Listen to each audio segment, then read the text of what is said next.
Wenn du keinen Bock auf Kochen hast, musst du Nasi Goreng machen. Es ist simpel, geht schnell, ist nicht allzu teuer, also eigentlich ist es sehr günstig. Viele Pfanne, ich nehme einfach ein Rapsöl, bis es heiß wird. Hier Bratpfanne natürlich, meine Lieblingspfanne. Dann kommt das rein. Mit dem hast du gegessen und vorkochen. Und jetzt ist ja das eigentlich ein bisschen gefroren. Und jetzt musst du es einfach in der Pfanne reinlassen und ein bisschen dampfen lassen und nichts mehr machen. Das Einzige, was ich dann noch mache, ist natürlich würzen. Das heisst Zitronensaft, Salz, Pfeffer. Und ich tue jetzt den Deckel drauf, damit der Dampf drinnen bleibt. Weil es ist ja gefroren und dann gibt es automatisch ein bisschen Dampf.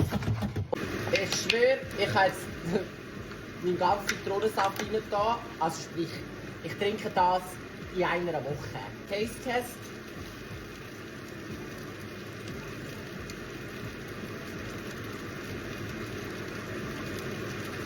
Muss noch ein bisschen.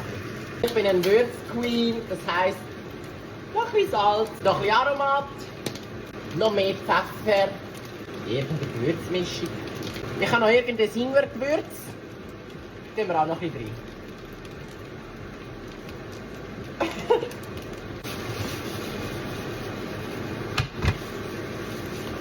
Ich bin vielleicht nicht die beste Hausfrau, aber immerhin kann ich stehen während dem Kochen, oder?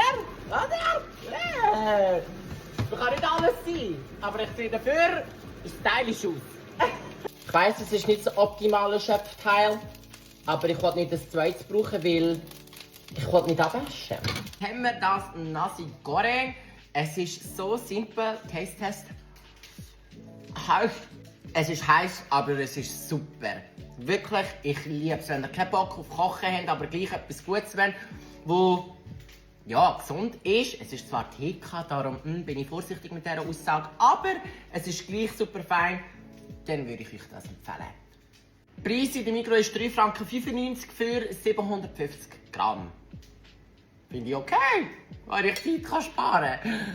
Soll noch einer sagen, ich bin keine Hausfrau EFZ, ne? Mit denen passt sogar zu meinem Outfit. Seht ihr das da? Nein, Spaß, interessiert keinen, ich weiss, aber ich habe Freude daran.